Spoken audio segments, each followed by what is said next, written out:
And here we go, we are ready to speak about the PS Audio FR5, the smaller bookshelf speaker. As you probably saw on my channels, I already tested the bigger one, the FR30, and recently also the FR10. And in the futures, if PS Audio will release also a center channels and a subwoofer, why not? I think you will be able to build a full PS Audio home theater. But let's move with the FR5. It's arrived in a great quality double cardboard box. And you know for me guys that this is something really important, so PS Audio well done. Instead the standard jumper plates, you will get jumper cables. I'm not really a fan of B-wiring, B-amping on bookshelf speaker. I think that a single-ended binding post is more than enough, but why not? It's there for those who really need it. The FR5, it features a beautiful, really beautiful design, minimalist aesthetics, modern design with a clean front baffle, which contributes to its elegant look. The heart of the FR5 is entrusted in the PS Audio planar magnetic tweeter. It's a technology hard to find on the market, with most of the speakers that are coming with dome tweeter or AMT for example, but not with planar magnetic. We saw it with the Piega speaker, really interesting, beautiful, a great delicacy, maybe not so much extensions, but a lot of delicacy and refinement. And actually we interviewed directly the designer Chris about it, and I asked him why about his choice. So just take a look of the interview, I will let it in descriptions down below. But not only, it features also a really beautiful polypropylene woofer and a 6x9-inch passive radiator, with a very interesting looking. You feel like petting it. What really impressed me is how heavy the speaker is. 26.6 pounds, so 12 kilograms each. Is heavier than the Perlissence S4B that I already reviewed on this channel. That was already a big speaker, big and heavy. But this is smaller and heavier. I love the rounded edges and the front curves lines that highlights the woofer. And is also fingerprint free, so a really beautiful finish that remains very smooth at the touch. Unfortunately, I cannot say the same about the speaker grills, magnet grills that are looking a little bit cheap compared to the speakers that are more premium. While the main body and the structure are built with MDF, the front baffle is formed from a dense, rigid and well-damped fiberglass resin composite material, with an integrated high-frequency acoustic waveguides. Also to notice that the front baffle is mounted from the rear of the cabinet with long screws that are holding the cabinet in compressions for superior stiffness and enclosure performance.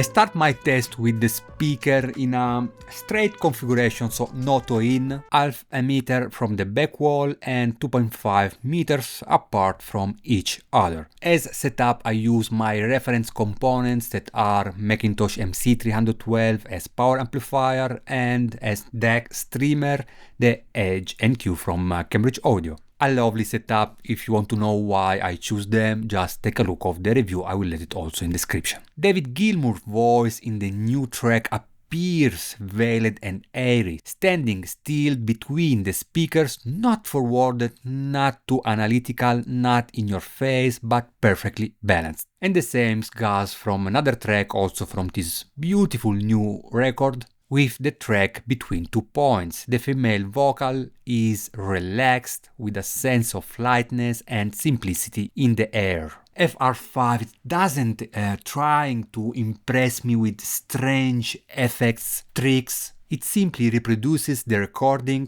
perhaps even highlighting some limitations in it, indicating that it's a fairly resolving speaker. I mean, drums body is pure pleasure. Truly stunning. I then move on to something more familiar and catchy like Blink-182 Anthem Part 3, and the drums intro hill dispels all my doubt about the dynamics capability of this speaker. I was hitting by a moving train that keeps me glued to the couch. They sound with ease, fluidity and musicality, as if it's the easiest things in the world. For a moment I felt like I was listening the Forte 4. Speaking about scale, is really so impressive. The effect in my room is really astonishing. I can't and I don't want to believe it. So small, so powerful. In the list I also found this track by Fred again from the album 10 Days, called Adore You. It's a beautiful dance piece. It reminds me the summer where FR5 was reproducing bass in a really warm and full way. Yes, a little bit emphasized, yet always clean, where the Ike scares my ears like sparkling water touches the tongue when you are thirsty. I can hear infrasonic notes as never heard on any bookshelf speaker for the first time. It's really crazy. And for now, for sure, I know one thing. This speaker doesn't need any subwoofer. I then move on something more classical and I put some Mozart. You know, I just started to learning piano, is not so much, a couple of months now, but I love it. And I've always loved Mozart music since I was a child. At 40 it's probably too late to become a pro, but just hitting the right notes, hear this melody again coming from my hand is really satisfying. So I play one of my favorite pieces, Ivo Pogorelich, Fantasia in D minor, Andante Adagio Allegretto. I can pronounce Italian really good, right? Not so much English, but Italian is not a problem. And FR5 knows no crossover. All the frequencies are perfectly connected.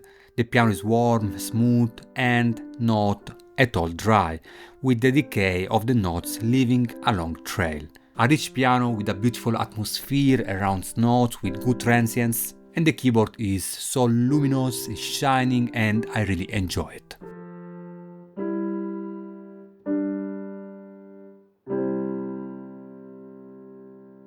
Then I move to something more jazz. You know, guys, 60-70% of my record collection is jazz. That's what I love to listen during my free times. So I put on some various albums and noticed that the right speaker draws a bit of attention with the cymbals. Yes, there is delicacy and refinement, but a touch of contrast make it hard to disappear within the soundstage with this music genre. They are absolutely not bright or too loud, just a bit too much contrast. So I played around with the toe-in. The instructions manual recommend to angling them toward the listening positions a bit, and I performed some measures with Rumeku Wizard, so no toe-in versus full toe-in, and we can see here in red toe-in and in green no toe-in, and the response above 10 kHz changes significantly. So guys, you need to play a little bit with them.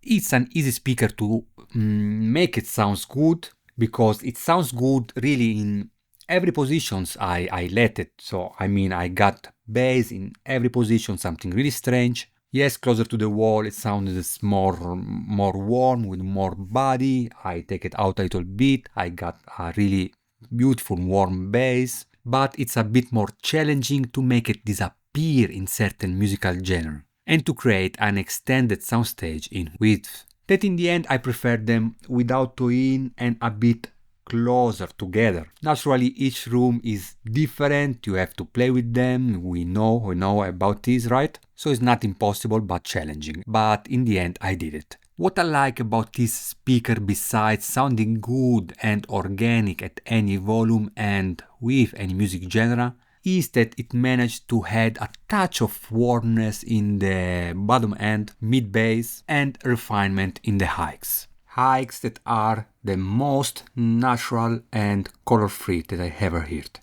Not sure if this is coming from this planar magnetic technology, which is make it really easy to listen even with non-audiophiles music. There is an excellent balance between the amount of information, details, fatigue-free performance and enjoyment, which makes it very appealing in this price range category. Before to move to comparison, I test the FR5 also with other amplifiers that I have here at MedAudio Studio. One of these is the beautiful Class A tube amps, the Master Sound 220. And despite the power limitations, only 10 watt in triode mode, the difference in pure Class A was noticeable, with a much more holographic presentations and a wider soundstage. I saw the view meters on my MC312 exceed 30 watts effortlessly. So I expecting a little bit my tube amps to limit the FR5 presentation. But as long as you don't push the volume too high, it remains an excellent setup and choice.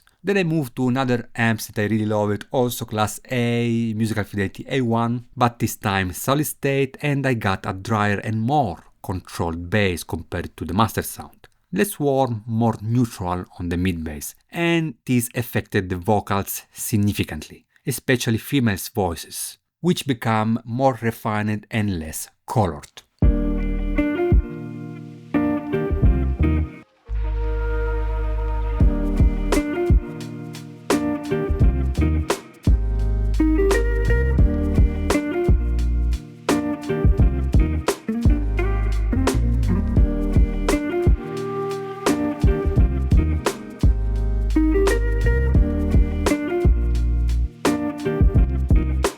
Moving to comparison, I compared the FR5 with two really beautiful speakers. Two significant speakers, the Buchardt S400 MKII and the Bauer & Wilkins 705 S3. It may seem strange a bit that I choose the Buchardt because in US it costs much less, $2,300 if I'm not wrong. So over $1,000 less than the FR5, but I assure you that this speaker could easily be priced at $3,000. So don't be misled by the fact that they can sell it at a much lower price by cutting out distributions. This speaker is one of the most technical that I ever heard. And later I decided to include in these beautiful comparisons also the sexy Bauer & Wilkins 705 S3. You might wonder why I choose the standard one and not the signature. Well, it's simple, standard one in US cost $3,400, so closer to the FR5, where the signatures in fact it's priced at $5,000, so make more sense, at least in US. And a quick look at frequency response, of course placed in the same positions with a full toe-in the listening area, is a frequency response in my environment, so not anechoic, this you know it of course. And we can immediately notice it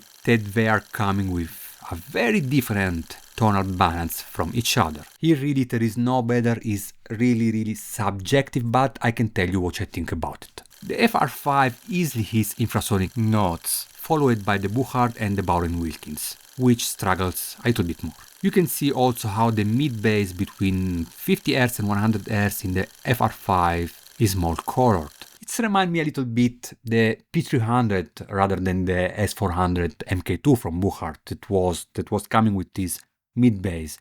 Not so emphasized, but a little bit less. P300 was really emphasized on it, but I love this type of tonality. It really makes it really funny to listen. But it's in the top end that everything changed, with the S400 having a more darker tuning and the Wilkins being more bright. A bit too much for my taste, especially because it's introducing some sibilance problem, to which I'm very sensitive. But strangely, the hikes of the 705 S3 are not fatiguing, but very exciting and energetic. So you may like it or not, that's really subjective, as I said. So in the end, regarding the tonal balance of the PS Audio FR5, as I explained earlier, PS Audio has done an excellent job in terms of balance. Moving on to the technical sides, I will say that the Buchardt speaker is really impressive. It's a speaker that is much drier and recommended for less acoustically treated environments, in my opinion, where in acoustically treated space, it may sound a little bit dry and less enjoyable compared to Wilkins or FR5. As for soundstage and imaging, the Buchardt is astonishing. Soundstage is not only deeper and wider, but separations between artist and all instrument is probably the best that I ever heard in a bookshelf under 5 grand. Moving to Wilkins, guys, this is really a sexy speaker. I mean, I love it, how it's look. I really love this external tweeter in this housing. It look really beautiful. But in my opinion, not easy to pair, but easier to drive compared to PS Audio and Buchardt. And as I said, brightness is subjective. It's not a speaker for me, but it may be for you.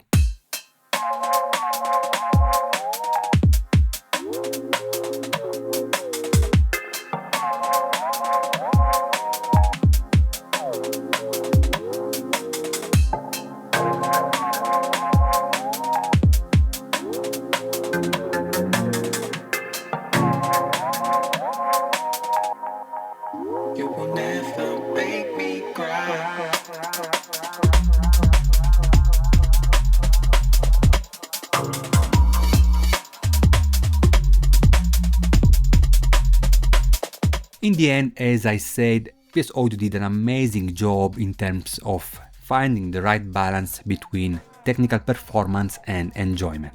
One thing I've noticed from a dynamic perspective is that both Buchardt and Wilkins, when pushed to high volumes, managed to reproduce instruments like violin, brass instruments with more ease and fluidity, whereas the FR5 tends to harden a bit. Not a big deal, but something to be aware of if you are listening a lot of classic music, a lot of orchestra music in a bigger environment. In this case, I really recommend to go with the FR10 or 20, or why not also the 30. For smaller environment, you will really enjoy the FR5. And that's it. This was my review of this amazing speaker. I can only recommend it.